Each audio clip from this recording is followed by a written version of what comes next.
Assalamualaikum warahmatullahi wabarakatuh. Hari ini saya nak buat ulasan perlawanan di antara PJ City menentang Penang, yang mana keputusan berakhir dengan keputusan seri 1-1. Gol Penang dijaringkan oleh Casagrande macam biasa tanduk, dan juga gol pasukan PJ City dijaringkan oleh Esco Marin. Untuk perlawanan ini boleh saya katakan sebenarnya kedua-dua pasukan bermain dengan direct football, iaitu attack di bahagian wide area, crossing mencari target man.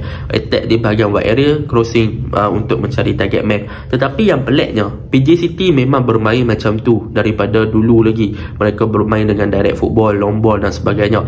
Tetapi untuk Penang yang sebenarnya pelik bagi saya. Sebab apa? Sebab Penang dah tukar hampir 3 coach. Thomas Tuchel main direct football, attack wide areas, crossing.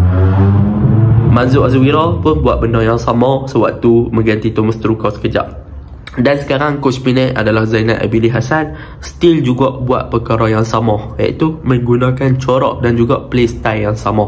Walaupun ada sedikit perbezaan, tetapi still sama, direct attack ke winger, fullback support, crossing, cari Casagrande. Kalau tak jumpa Casagrande, tak score. Macam tu je Penang main, macam tu juga dengan PJ City main. PJ City kita tak kisah, memang PJ City memang main macam tu, ability dan juga keupayaan mereka memang macam tu. Tetapi Penang tukar coach dah banyak kali, tapi still lagi corak yang sama, still lagi gameplay Thomas Tuchel. Walaupun game pertama Zainal Abidin, saya merasakan untuk next game saya harap ada perubahan lah. Sebab kalau still lagi mengharapkan Casagrande untuk score, sayang. Sebab apa? Sebab player-player Penang ada Hendrik, ada Hilal yang boleh skor, ada Daniel Ashraf, ada Saravanin. Rugi ada player-player macam ni tetapi tak diguna kelebihan-kelebihan mereka untuk menjaringkan gol. Okey, dah puas dah saya boleh tiap. Kita masuk ke dalam ulasan perlawanan. Untuk ulasan perlawanan kali ini, saya akan mulakan dengan pasukan PJ City. Untuk perlawanan ni, pasukan PJ City bermain dengan back 3 yang diketuai oleh Zainal, Rafi dan juga Aaron Kumar, yang mana mereka menunjukkan Tamim Marin, maafkan saya. Mereka sebenarnya menunjukkan satu corak permainan yang bagus untuk back 3 pasukan PJ City. Mereka bermain dengan defensive line yang agak tinggi sebenarnya. Sebab apa?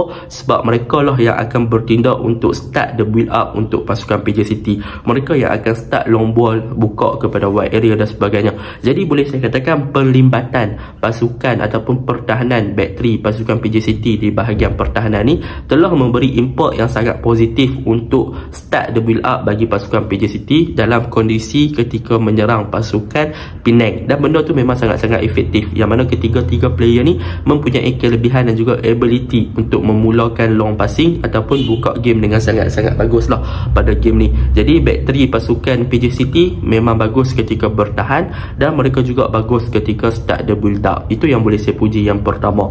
Yang kedua, apa yang saya suka tentang PJ City ni adalah mereka punya direct football still lagi mengancam, dan saya rasa kalau ada Darren Lock, kemungkinan mereka boleh menang game ni. Tetapi disebabkan tiada Darren Lock, mereka sedikit orang kata apa, tercari-cari rentak, sebab mereka tak ada true striker ataupun tak ada striker tulen yang sebenar-benarnya striker seperti Darren Lock. Jadi mereka meletakkan kadang-kadang Kogi di depan, kadang-kadang Esco Marin di depan kan. Tetapi benda tu tidak menjadi masalah kepada mereka. Still mereka boleh dapatkan gol melalui Esco Marin, yang mana satu crossing dilakukan, tandukan terbiah kena defend Penang, Esco Marin melakukan shooting dan gol. Jadi benda tu boleh saya katakan memang corak PJ City ketika menyerang memang sangat efektif. Cumanya mereka kurang seorang striker, iaitu Darren Lock. Kalau mereka ada Darren Lock, mungkin corak permainan mereka akan lebih efektif dan lebih eager untuk menjaringkan gol lah, boleh saya katakan. Tetapi daripada segi overall, mereka punya long ball, mereka punya wingback memang sentiasa support mereka punya winger ketika menyerang.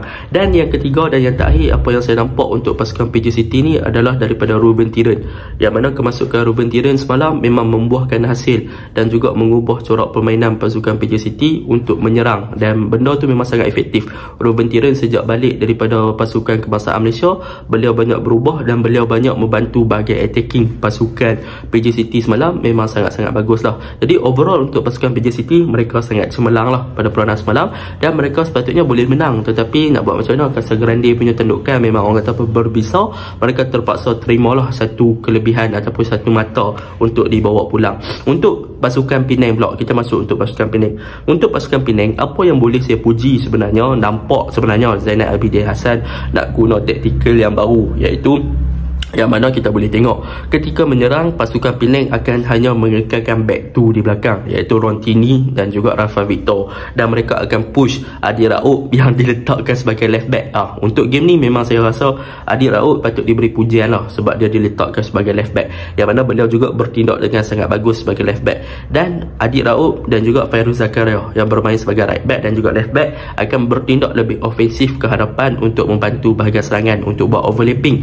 Jadi kedua-duanya adalah offensive fullback. Cumanya di bahagian kanan kita akan nampak yang Fairuz Zakaria ni akan lebih efektif ke bahagian kanan di bahagian wide area untuk buat overlapping dan juga crossing. Sebab apa? Sebab Faizat dia bukannya berfungsi sebagai winger, dia lebih suka untuk masuk ke center area, ke bahagian tengah, tetapi yang buat overlapping adalah Fairuz dan yang cross pun adalah Fairuz. Jadi Fairuz di bahagian kanan memang sangat efektif dan juga sangat ofensif, dan beliau berjaya untuk hasilkan satu assist kepada Casagrande. Manakala untuk bahagian kiri, Adil Raub dan juga Saravanan memang adalah style player yang mempunyai ability daripada segi kelajuan dan juga ball control yang baik. Tetapi sayanglah apabila beliau bermain macam tu, beliau terpaksa untuk melakukan cutback. Sepatutnya Saravanan dah boleh jadi inverted winger, dia boleh masuk dalam kotak penalti dan lakukan percubaan sendiri dan sebagainya. Adil Raub yang memang fully potential dia sebagai winger diletakkan sebagai left back untuk ofensif, tidak berapa menjadi, yang mana combination di bahagian kiri antara Adil Raub dan juga Saravanan tak berapa menjadi. Jadi benda tu yang menyebabkan Penang punya playstyle still lagi tak berubah. Manakala untuk bahagian tengah, Endrick dan juga Hilal, boleh saya katakan mereka sebenarnya masih lagi tercari-cari apa yang mereka berdua boleh bagi kepada bahagian attacking pasukan Penang, yang mana kedua-dua player ni masih lagi tercari-cari rentak, tercari-cari chemistry, tercari-cari apa yang mereka punya gandingan boleh lakukan untuk membantu bahagian attacking pasukan Penang. Sebab apa? Sebab Azizan dah diletakkan sebagai nombor 6, boleh dikatakan lebih kepada holding midfielder, dan beliau berjaya untuk bermain sebagai holding midfielder dengan sangat cemerlang.